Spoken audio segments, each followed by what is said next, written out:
स्वागत है आपका इंडिया की बात में। मैं अभिसार शर्मा, मेरे साथ हैं भाषा और मुकुल। और जो 3 मुद्दे हैं आपके सामने लेकर आए। मुद्दा नंबर 1, क्या विनेश फोगाट के साथ षड्यंत्र हुआ है? मुद्दा नंबर 2, आखिर राहुल ने क्यों कहा कि उन पर ईडी रेड मार सकती है और राहुल और प्रियंका पर हमले की तमाम हदें पार। मुद्दा नंबर 3, बांग्लादेश में तख्ता पलट भारत के लिए क्या सबक है? मगर शुरुआत हम करना चाहेंगे विनेश फोगाट के साथ। आज सुबह खबर आ सकती थी कि विनेश फोगाट स्वर्ण पदक जीत चुकी हैं, मगर नियति का खेल देखिए। 100 ग्राम, जी हां, सिर्फ 100 ग्राम की वजह से वो फाइनल का मुकाबला नहीं लड़ पाई। मगर अब कई तरह के सवाल किए जा रहे हैं। मसलन स्पोर्ट्स स्टार की ये रिपोर्ट जो आपके स्क्रीन पर है, ये रिपोर्ट ये कह रही है कि विनेश फोगाट 53 किलोग्राम की कैटेगरी में लड़ना चाहती थी, मगर फेडरेशन ने मना कर दिया। फेडरेशन यह कह रहा था कि नहीं, लड़ना है तो 50 में लड़ो, वरना मत लड़ो। इसके अलावा हम सब जानते हैं कि अंतिम पंघाल जो उनकी जगह लड़ी 53 में, उनकी क्या हालत हुई। कांग्रेस इसे षड्यंत्र बता रही है। आम आदमी पार्टी की तरफ से पंजाब के मुख्यमंत्री भगवंत सिंह मान ने परिवार से मुलाकात की है। परिवार यह कह रहा है कि भाई थोड़े बाल काट देते, या कम से कम पहले आपको पता चल गया होता कि आप ओवरवेट हैं, तो उससे जुड़े कुछ उपाय कर लेते। प्रधानमंत्री नरेंद्र मोदी भी लगातार खामोश रहते हैं, मगर जब अयोग्य वाली खबर आती है तभी वो बयान देते हैं। क्या है इस मुद्दे का पंच? शुरुआत करेंगी भाषा। अभिसार, मेरा मानना है कि जो षड्यंत्र इस बात से भी साबित होता है जब उन्होंने संन्यास लिया और जो उन्होंने पब्लिक प्लेटफॉर्म पर मैसेज भेजा अपनी मां के नाम कि मां, मैं हार गई और कुश्ती जीत गई। यहां जो कुश्ती शब्द इस्तेमाल किया है, इस कुश्ती में हमें और आपको देखना चाहिए चेहरा बृजभूषण शरण सिंह का, भारतीय जनता पार्टी के सांसद, कुश्ती संघ के अध्यक्ष, जिनके खिलाफ इन्होंने मोर्चा खोला। और इसमें हमें शक्ल दिखाई देनी चाहिए मोदी तंत्र की, जिसने चैलेंज तक नहीं किया कि 100 ग्राम ज्यादा है, क्या भारत कीनिया से भी कमजोर है, जिसने अपने खिलाड़ी को न्याय दिलाया। तो साजिश, षड्यंत्र तो है। अभिसार, क्या है इस पे आपका पंच? इस मुद्दे पर मेरा पंच यह है कि प्रधानमंत्री नरेंद्र मोदी हर छोटी चीज पर ट्वीट करते हैं। हमारे क्रिकेट खिलाड़ियों की उंगली में चोट आ जाए उस पर भी ट्वीट करते हैं। वर्ल्ड कप के दौरान हर मैच के बाद प्रधानमंत्री ट्वीट कर रहे थे, मगर जब जापानीज खिलाड़ी को, वर्ल्ड चैंपियन को हराती हैं विनेश, एक शब्द नहीं। फाइनल में पहुंच जाती हैं, एक शब्द नहीं। जहां सिल्वर मेडल मिलना तय था, प्रधानमंत्री कब बोलते हैं? जब यह झटका लगता है।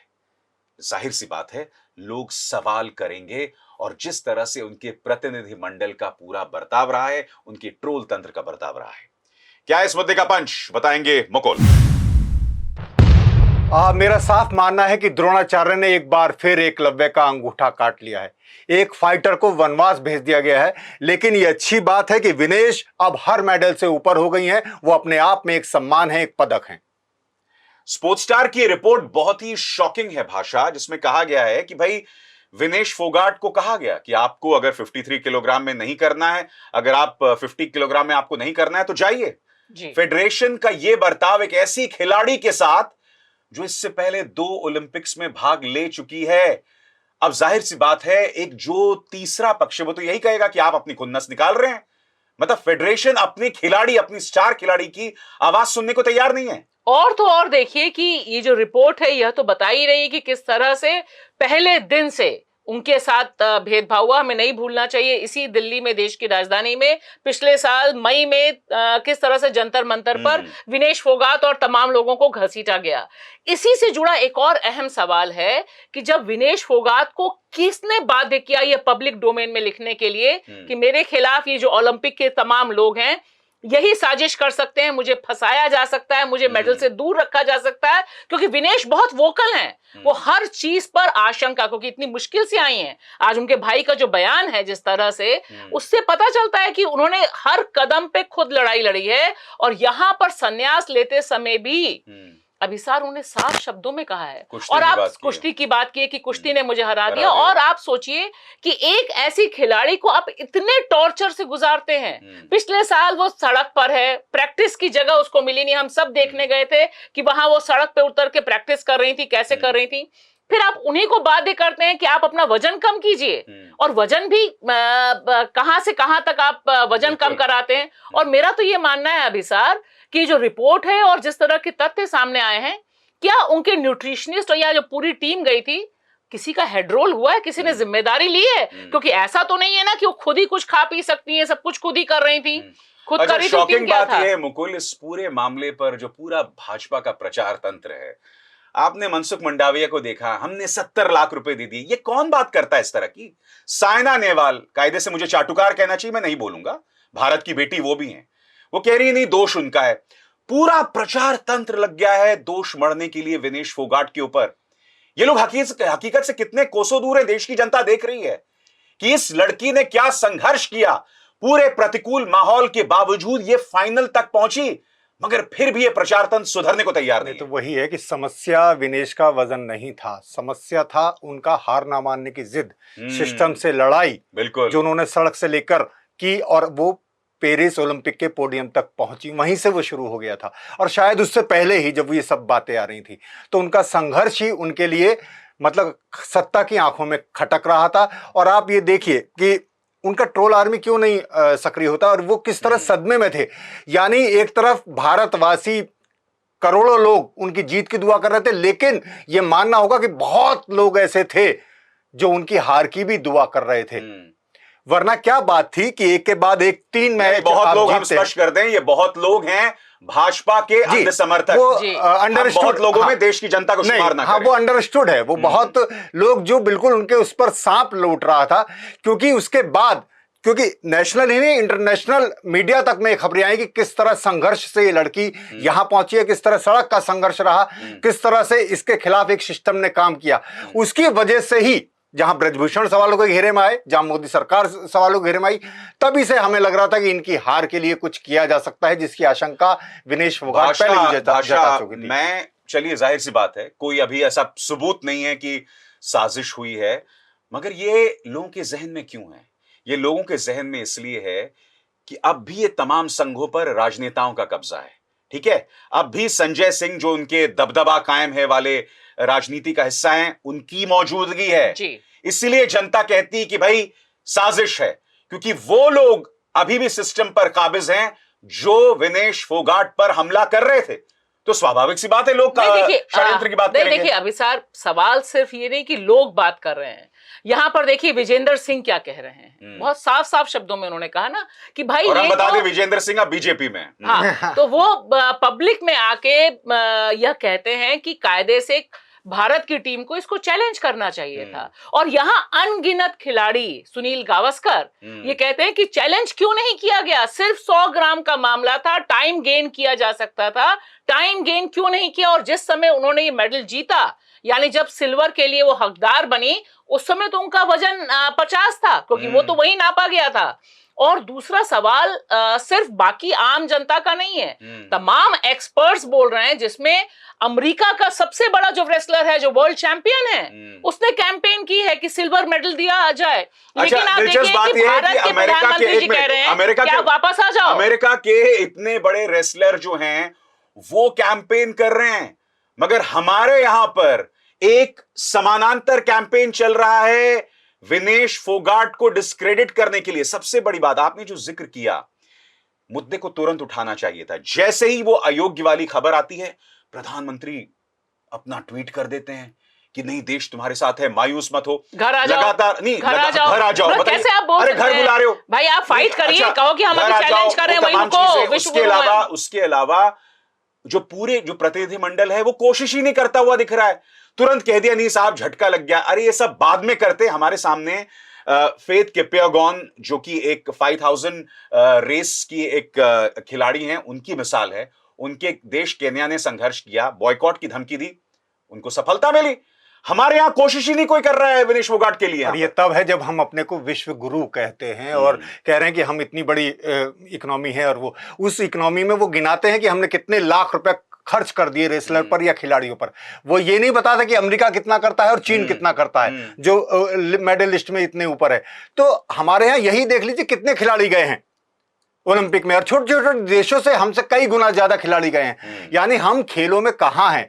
जो पूरा तंत्र है, चाहे वो खेल तंत्र है, चाहे खेल मंत्रालय है, चाहे प्रधानमंत्री है, चाहे कुश्ती संघ है, सब सवालों के घेरे में है और इस पर वाकई में राजनेताओं का कब्जा है और उन्हें कोई खेल की समझ नहीं है। और देखिए कोई खेल संसद नहीं। एक मिनट, एक यहाँ देखिए एक और चीज जो हम बात कर रहे थे, साइना नेहवाल का हमने बयान देखा, हमने बबीता फोगाट का बयान देखा, सब लोग विनेश फोगाट को मानो जलील करने में लगे हुए हैं।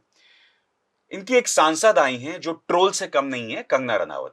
वो क्या कहती हैं, देखिए सोच बताता है कि देखिए मोदी का विरोध करने के बावजूद, मोदी तेरी कब्र खुदेगी के नारे लगाने के बावजूद उन्हें ओलंपिक में भेजा गया। सबसे पहली बात, विनेश फोगाट ने भाषा ऐसा कोई बयान नहीं दिया। नंबर 2, अरे आप होते कौन है कि आपकी कृपा है तभी कोई जा पाएगा? मतलब यही सोच बताती है भाषा इनकी।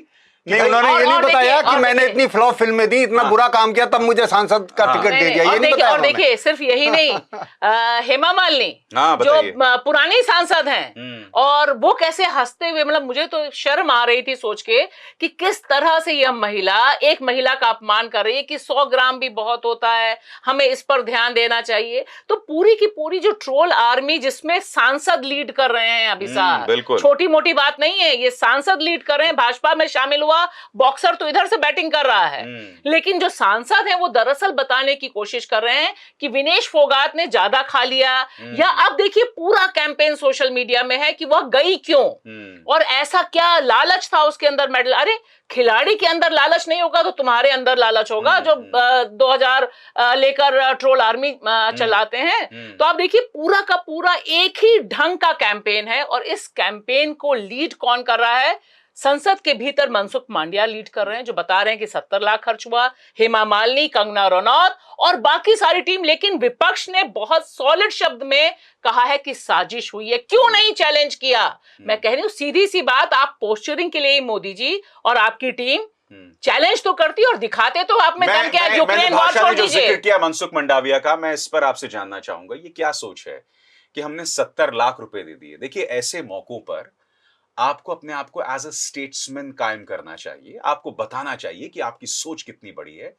आप क्या कहते हैं कि नहीं हमने 70 लाख रुपए दिए? इससे पता चलता है कि जिस आदमी के हाथ में खेल की कमान है वो सिर्फ पैसे की हद तक सोच सकता है, जिसके पास कोई पैसे की हद तो आप वहीं से देख लीजिए। जब ब्रजभूषण ने कहा था कि 33 रुपए में मेडल मिलते हैं, फिर उन्होंने कहा था कि खोटे सिक्के पे दांव लगा दिया, तो उनकी सोच ये है, जबकि उन्हें नहीं पता कि विनेश फोगाट को अगर गोल्ड मेडल मिलता तो ये विनेश की नहीं थी उपलब्धि, ये भारत, वहां टैली में भारत लिखा जाता, भारत की उपलब्धि, एक स्वर्ण तो आता कम से कम। और मैं कह रहा हूं कि यही खेल की नीति है, वरना तो हमें कई स्वर्णों को देखने का मौका मिलता। जो पूरा खेल को बर्बाद कर दिया गया है, जिसके बारे में कोई ख्याल नहीं किया जा रहा, बस ये किया जा रहा है कि इतने, वो ये नहीं बताते कि हमने अपने अपने एक एक चुनाव पर कितना खर्च कर दिया। नहीं, मशरूम पे भी नहीं बताते, मोदी जी के कपड़े पे नहीं बताते। लेकिन दूसरी बात जो बहुत इंपॉर्टेंट है यहां जिक्र करना, क्योंकि मनसुख मांडविया जब कह रहे थे अरे आपका खेलो इंडिया है और आप बताइए कि आप गुजरात में कितना खर्च कर रहे हैं और हरियाणा में कितना खर्च कर रहे हैं, जहां से सबसे ज्यादा ओलंपिक पैदा होते हैं, मेडल्स में लड़ने वाले। लिए खेल सिर्फ राजनीति है, जिसे वो खेलेंगे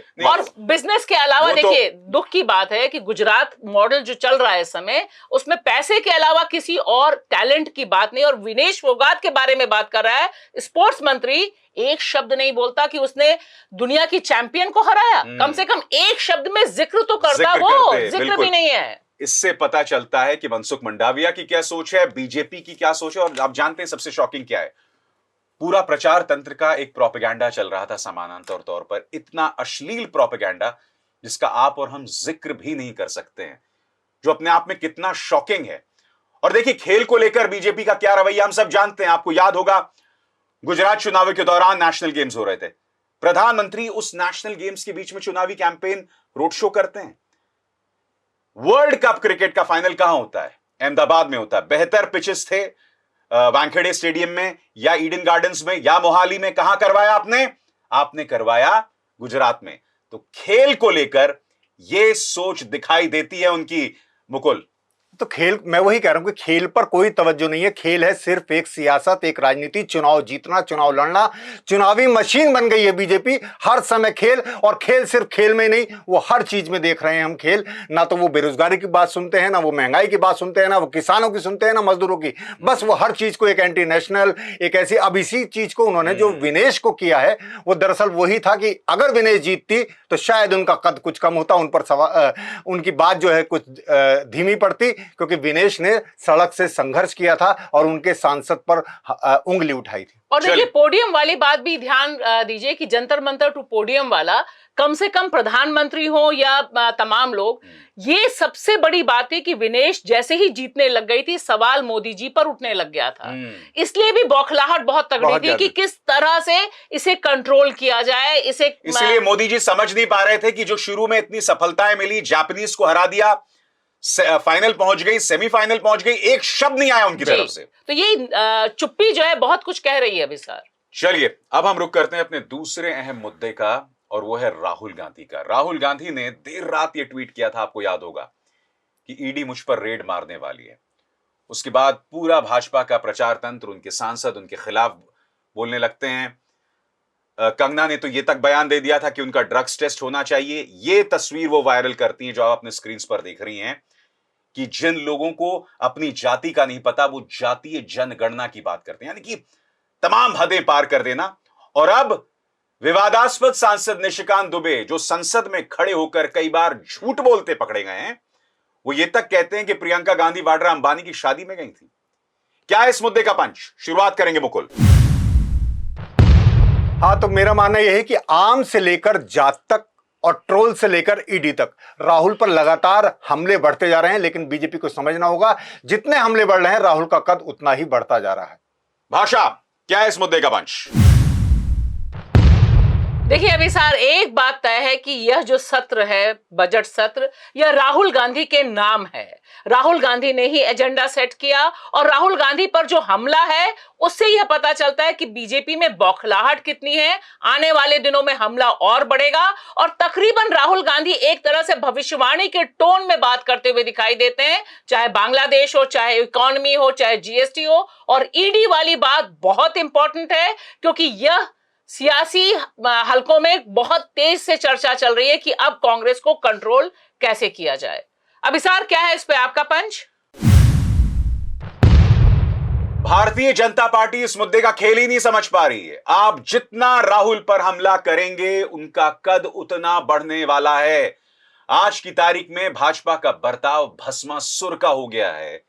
आप राहुल गांधी पर गैर वाजिब अश्लील हमले कर रहे हैं, झूठ का सहारा ले रहे हैं, और देश की जनता ये देख रही है।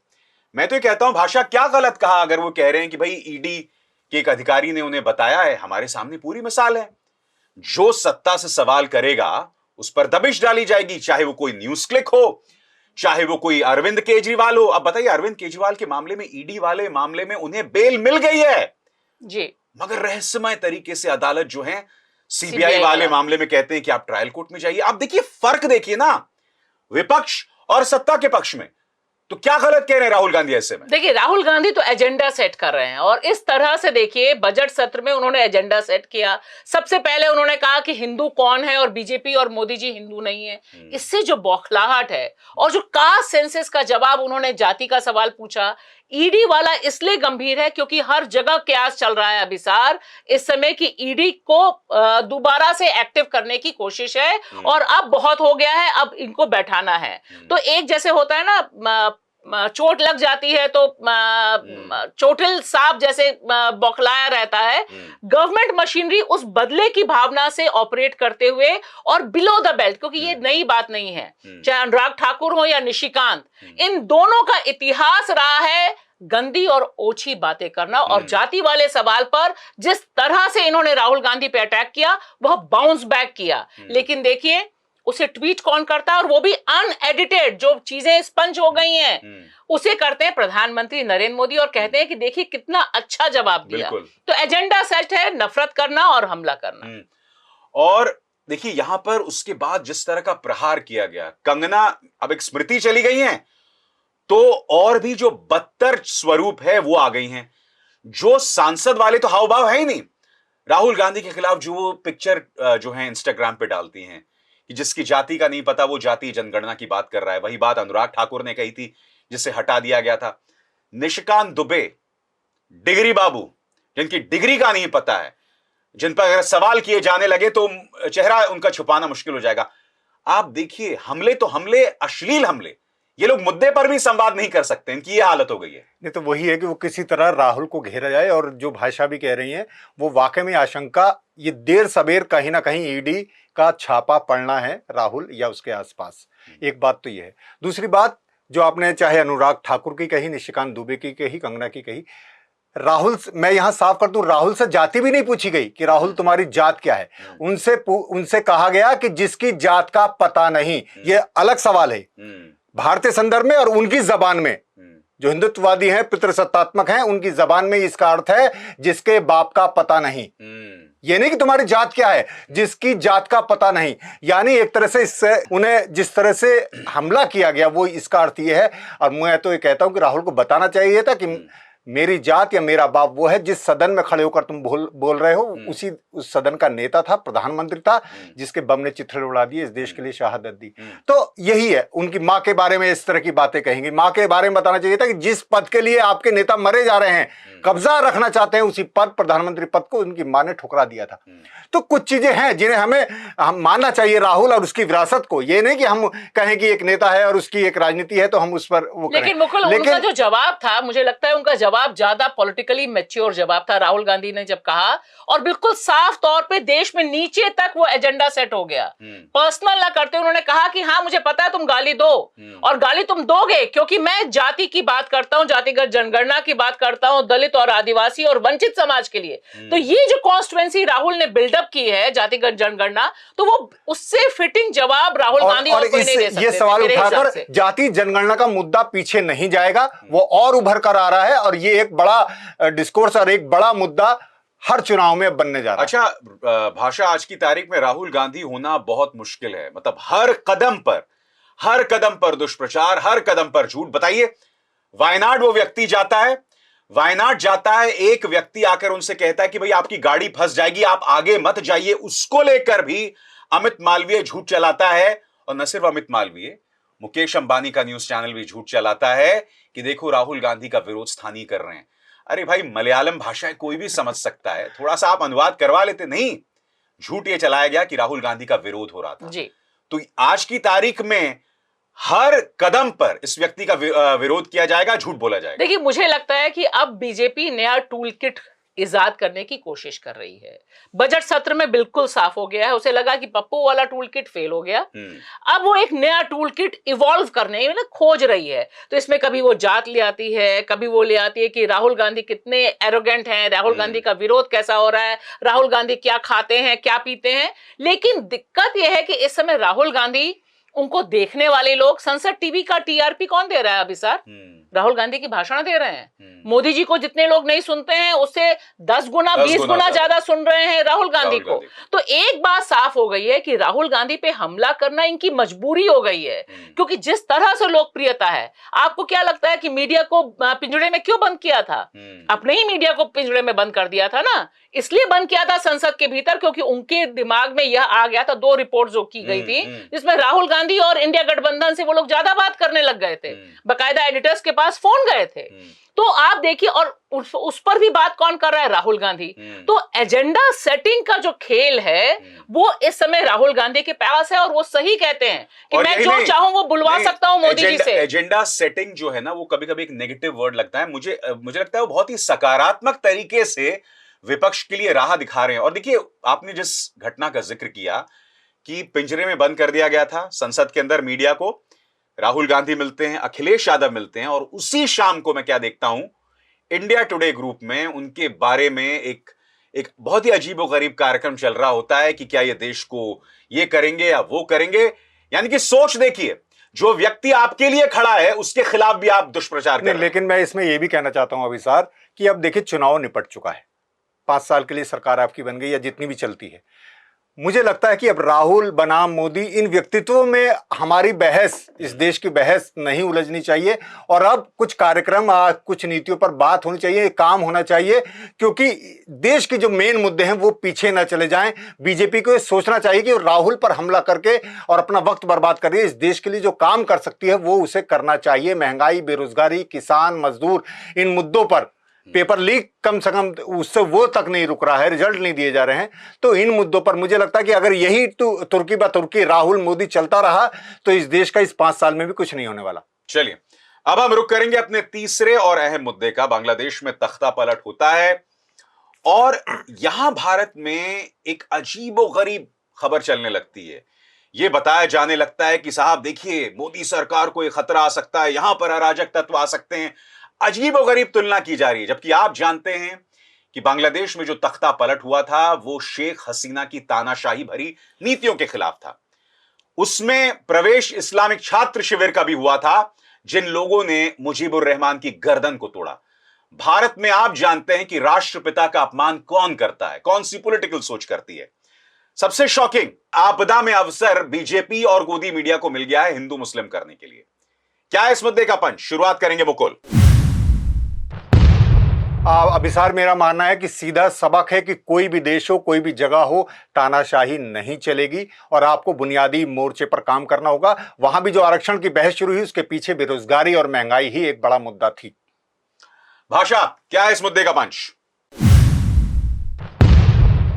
अभिसार, इस पे बहुत साफ है कि भारत क्या सबक सीखेगा। जिस तरह से यूनुस और जो छात्र संगठन एक साथ आए हैं, उन्होंने बताया है कि वह फांसीवाद नहीं चाहते, वह कट्टरवाद नहीं चाहते, वह एक लोकतंत्रशाही वाला शासन चाहते हैं। तो ये एक जो पॉलिटिकल पॉजिटिव मैसेज वहां के आंदोलन ने दिया है, वह मैसेज भारत के लोगों के लिए, क्योंकि भारत में इसे सिर्फ और सिर्फ हिंदू मुसलमान नफरत से देखा जा रहा है, जो खतरनाक है। और साथ ही साथ विपक्ष के लिए भी एक अवसर है कि वह सीखे कि जो आंदोलन है उस आंदोलन को किस तरह से एक पॉजिटिव पॉलिटिकल ट्रांसफॉर्मेशन यानी राजनीतिक तब्दीली में ले जाया जा सकता है। यह समझना कम से कम बांग्लादेश का संकेत है। अभिसार, क्या है इस पे आपका पंच? इस मुद्दे पर मेरा पंच यह है, आपदा में अवसर। जी हां, कोई दुर्घटना होती है उसमें भी बीजेपी और गोदी मीडिया जो है वो मौका ढूंढता है। रिपब्लिक न्यूज का संपादक ये कहता है कि देखो, भारत के लिए खतरा पैदा हो सकती है, जबकि कोई तुलना ही नहीं है। भाजपा का एक नेता कहता है कि क्या उद्धव ठाकरे इस मुद्दे की आलोचना करेंगे? तो जाहिर सी बात है, मुद्दे से सीखने के बजाय उसे भटकाने की कोशिश की जा रही है। सबसे बड़ी बात, मैंने एक टाइम्स ऑफ इंडिया में एक आर्टिकल को पढ़ा था जिसमें भारतीय इंटेलिजेंस ऑफिशियल्स ये कह रहे थे कि देखिए, ये सब जो हुआ है वो चाइना और पाकिस्तानी आईएसआई की साजिश से हुआ है। नो डाउट अबाउट दैट, वो रही होगी साजिश, अपने पीछे उनकी कोशिश रही होगी। मगर सवाल ये कि हमारे जो जेम्स बॉन्ड हैं, मिस्टर अजीत डोभाल, हमारे एनएसए हैं, उनकी कोई जवाबदेही नहीं है, उनसे कोई सवाल नहीं किया जाएगा। इतनी बड़ी घटना हो गई, आप क्या कर रहे थे? और आपको पता भी नहीं था? हाँ। मैं ये कह रही हूं कि आपके ठीक पड़ोस में हो रहा है अभिसार। और आप देखिए कि ऐसा नहीं कि बांग्लादेश से एसओएस नहीं आ रहे हैं।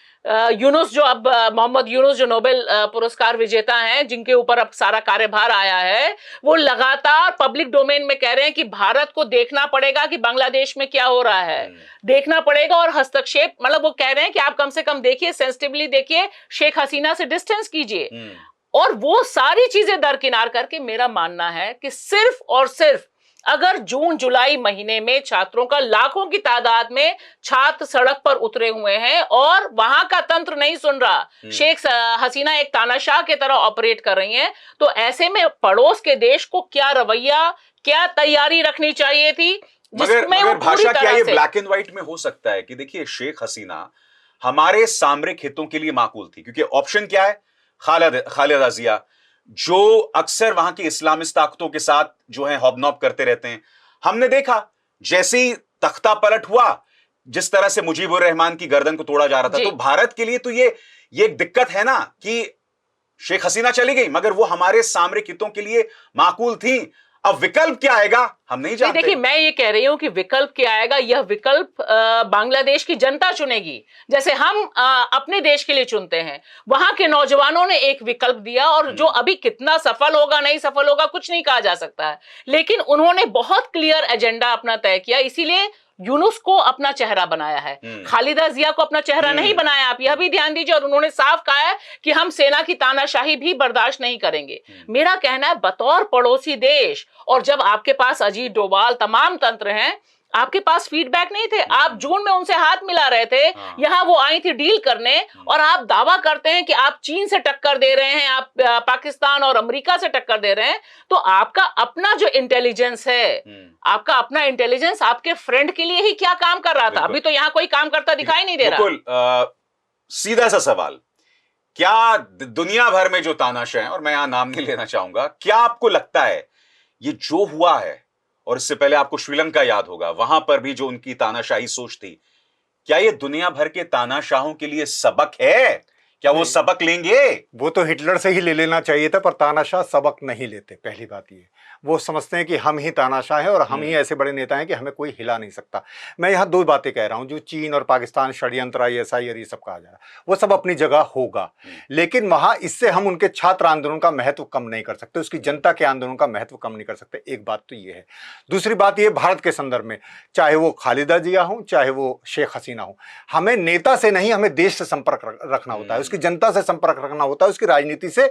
यहाँ आज मोदी है, कल राहुल। एक सेकंड मैं बताऊं अब क्या हो गया इस देश में। मैं आपको एक छोटी सी मिसाल देता हूं। जिस तरह से शेख हसीना में मोदी सरकार इन्वेस्ट कर रही थी, आपको याद है, अमेरिका आप जाते हो, और अब की बार ट्रंप सरकार का ये जो बदल गया है, जी कि अब हम देशों में इन्वेस्ट नहीं करते, नेताओं में इन्वेस्ट करते हैं। वहां ट्रंप में आपने किया और वहां बाइडन आ गए। ठीक है, इस बार भी आपको यह है कि भाई ट्रंप ही आ जाए, पता नहीं क्या इनका अपना हित है। लेकिन मैं वही कह रहा हूं। दूसरी बात मैं ये कह रहा हूं कि अभी यूनुस भी एक चेहरा है, अभी कह नहीं सकते, क्योंकि एक इस तरह से कोई बहुत सुनियोजित आंदोलन या एक क्रांति इस तरह से नहीं हुई, जब तक एक दिशा उस तरह से नहीं होती, किस तरह की ताकतें वहां उभरेंगी। और यूनुस के बारे में भी बहुत उनकी उपलब्धियां हैं, तो बहुत सवाल भी हैं उनके ऊपर भी। उन्हें भी प्रो अमेरिका इस तरह से कहा जाता है, जिस तरह की चीजें हैं। तो अमेरिका ने जिस तरह से शेख हसीना का वीजा भी रद्द किया, उन्हें वहां अभी ब्रिटेन भी नहीं माना, तो कुछ उन देशों के भी अपने हित हैं जो वो देख रहे हैं। पर भारत जो इतने पड़ोस में था, वो कह रहे हैं कि हमें कुछ देर पहले पता लगा कि वहां शेख हसीना निकलने वाली हैं, और हमने उन्हें एक पैसेज दिया, उन्हें यहां बुलाया।